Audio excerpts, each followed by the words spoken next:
Hello everyone, welcome to my channel. आज friends हम एक बहुत ही कॉमन टॉपिक पे बात करेंगे और बहुत ही इम्पॉर्टेंट है। What is stimming. Stimming behaviours क्या होते हैं, दोनों ऑटिज़म में भी और एडीएचडी में भी। बहुत सारे स्टिमिंग बिहेवियर्स होते हैं जो ऑटिज़म के बच्चे भी फेस करते हैं और एडीएचडी के बच्चे भी फेस करते हैं।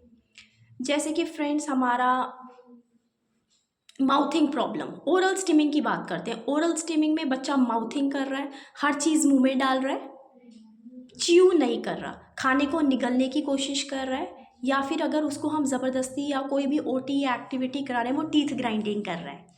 ठीक है, ग्राइंडिंग ऑफ टीथ। उसी तरह से टेक्टाइल स्टिमिंग, हर चीज़ को वो स्क्वीज कर रहा है, हर चीज़ को टच कर रहा है, दो ऑब्जेक्ट्स को हाथ में पकड़ के उसका ऑब्सेशन कर रहा है। क्रेयॉन्स या कलर्स बहुत पसंद है, हमेशा दो क्रेयॉन्स को पकड़ के रखता है। ऑल्फैक्टरी स्टिमिंग, हर चीज़ को सूंघ रहा है। ठीक है, रब कर रहा है। ठीक है, rubbing, rubbing is also a stimming. रब कई बार प्राइवेट पार्ट्स पे प्रेशर लेता है प्रोप्रियोसेप्टिव में, है ना, सीकिंग प्रेशर, ये सारे होते हैं stimming behaviours. Visual stimming, corner से आंखें करके देख रहा है, आंखों को ऐसे कर रहा है, ये सारे होते हैं विजुअल स्टिमिंग बिहेवियर्स। जितने भी फ्लैपिंग, ये सारे वेस्टिब्यूलर में आते हैं। Flapping, jumping, toe walking.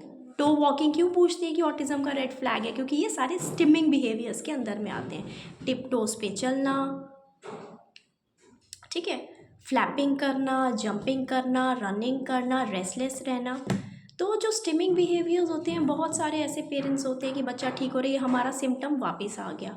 तो पहले तो ऐसा है फ्रेंड्स कि जैसे कि ऑटिज़म एक डिसऑर्डर है, it is not a disease. उसी तरह ये जो सिम्टम होते हैं ना, तो ये ऐसा नहीं कि जड़ से चले जाते हैं। ठीक है, जड़ से चले जाने का ये मतलब नहीं है कि ऑटिज़म ठीक नहीं होगा। इसका ये मतलब है कि इनका जो रूट कॉज है इन सिम्टम्स का, वो एंग्जाइटी है। तो कभी ना कभी जब भी बच्चे को लाइफ में कभी भी जब एंग्जाइटी होगी, तो इसमें से कोई वो बिहेवियर शो कर सकता है। और दुनिया में ऐसा कोई भी इंसान नहीं है जिसको एंग्जाइटी नहीं होती है।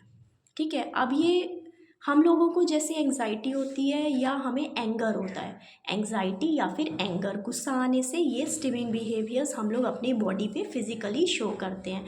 अब जैसे हर इंसान का अलग होता है, जैसे अब हम लोग नॉर्मल इंसानों में अगर हमें गुस्सा आएगा, या तो हम बहुत तेज़ शाउट करेंगे, या फिर हम बहुत तेज़ दूसरे पे उल्टा रिएक्ट करेंगे, है ना, उतना ही ज़्यादा गुस्सा दिखाएंगे। ठीक है, या फिर किसी को हार्ट में पेन हो जाएगा इंटरनली, या फिर किसी को स्ट्रेस बहुत ज़्यादा लेने से डायबिटीज़ हो जाता है, ऑर्गन्स इफेक्ट करते हैं। किसी को गुस्सा आता है तो वो शांत रहता है, ठीक है, कोशिश करता है अंदर ही अंदर कोप करे। किसी को गुस्सा आता है तो वो क्राई करता है, रोता है। किसी को गुस्सा आता है तो वो अपने कमरे में बंद होकर अकेला बैठ जाता है।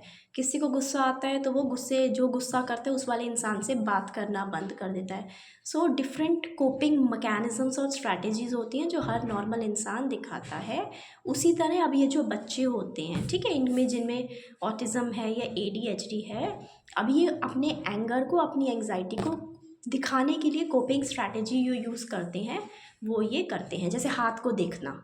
ठीक है, एंग्जाइटी में हाथ को देखना, थप्पड़ मारना, अपने आप को सेल्फ बीटिंग करना, माउथिंग करना, ठीक है, टो वॉकिंग करना। तो ये सारे जो इश्यूज़ हैं, इसका रूट कॉज है एंग्जाइटी या फिर एंगर। इसलिए जो थेरेपीज़, एक्यूप्रेशर या एक्लेक्टिक में थेरेपीज़ कराती हूँ, ठीक है, तो उसमें मैं जैसे बच्चा गुस्सा कर रहा है तो मैं उसको मना ज़रूर करती हूँ।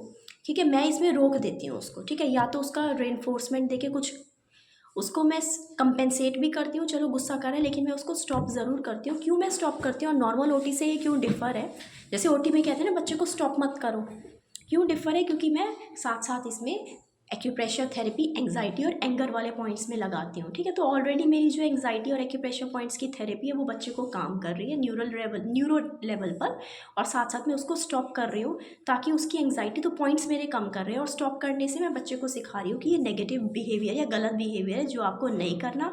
और प्रैक्टिस करते करते क्या होता है फ्रेंड्स कि वो फिर ये बिहेवियर को करना बंद कर देते हैं, क्योंकि मैं रूट कॉज पे काम करती हूँ, है ना, एंग्जाइटी रूट कॉज। लेकिन रूट कॉज पे भी काम करने से ज़रूरी नहीं है फ्रेंड्स कि ये जो बिहेवियर है ये दोबारा ना आए। ठीक है, क्यों? क्योंकि कभी भी एंग्जाइटी होगी या फिर कभी बहुत ज़्यादा एंगर आएगा तो ये सिम्टम आ सकता है, लेकिन घबराने की बात नहीं, क्योंकि ये जो सिम्टम होगा वो टेम्पररी होगा। ठीक है, और वो उसका जो लाइफ है, लाइफस्टाइल है, ये ADL activities of daily living है, उसमें इंटरप्ट नहीं करेगा। So that is more important. बहुत सारे ऐसे पेरेंट्स हैं जो सोचते हैं कि ये बिहेवियर आ गया, मैम क्या करें, ये तो दोबारा आ गया, हाँ ये तो ठीक हो गया था। जब भी कभी एंग्जाइटी होगी, जब भी कभी एंगर होगा तो एक आध सिम्टम आएगा, बट दैट इज़ टेम्प्ररी। करते रहिए एंग्जाइटी और एंगर पे कॉज, बिल्कुल काम हो जाएगा, शांत हो जाएगा बच्चा, तो सिर्फ फिर सारे सिम्टम्स दोबारा नहीं आएंगे।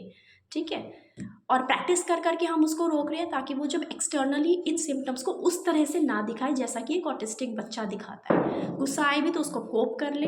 ठीक है, जो एक्सटर्नली पेरेंट्स को लगता है कि फ्लैपिंग कर रहा है, सोसाइटी को पता चल रहा है, तो ये हम सोसाइटी के जो फिजिकल वो जो रिस्पॉन्स है उसको हम स्टॉप कर रहे हैं। सो स्टिमिंग के बारे में जानना बहुत ही ज़रूरी है, और इसके एक्यूप्रेशर पॉइंट्स पे काम करना बहुत ही ज़रूरी है, क्योंकि इसका जो रूट कॉज है वो एंग्जाइटी है। खाली ओटी या फिर खाली सेंसरी इंटीग्रेशन से कई बार ऐसा होता है कि बहुत साल से हम कराते हैं और ये जो स्टिमिंग बिहेवियर्स हैं वो कंट्रोल नहीं हो पाते। तो इसके लिए ज़रूरी है कि कुछ एक्लेक्टिक थेरेपीज़ में कुछ टॉनिक का भी हम सहारा लें। जैसे एंगर है तो आयरन सप्लीमेंट बहुत ज़रूरी है। इस केस में मैग्नीशियम भी यूज़ होता है, जिंक भी यूज़ होता है। तो अपने थेरेपिस्ट से आप बात करके आप इसको एक्यूप्रेशर पॉइंट्स के साथ कलर थेरेपी भी यूज़ होती है। बहुत सारी वीडियोस में बताती हूँ। अगर बच्चे का कॉर्नर विजन है, ठीक है, सबसे असली और सबसे जल्दी वाला इसका क्या ट्रीटमेंट अप्रोच है, आपको सिर्फ कांच की बॉटल्स ब्लू और ग्रीन में कलर वाटर पाना आर का पानी डाल के 5 घंटे 6 घंटे धूप लगाइए, और उसके बाद उसको स्प्रे बॉटल में डाल के अपने बच्चे के फेस पे करिए। इससे क्या होता है, कामिंग इफेक्ट होता है कलर थेरेपी का, बहुत ही सूदिंग इफेक्ट होता है। बच्चा कॉर्नर विजन करना बंद कर देता है क्योंकि एंग्जाइटी अंदर की रिड्यूस हो जाती है। ऐसी बहुत सारी मैंने स्ट्रैटेजीज़, बहुत सारी एक्यूप्रेशर की रेमेडीज़ बता रखी हैं। So hope you like my video. Stay safe, stay healthy.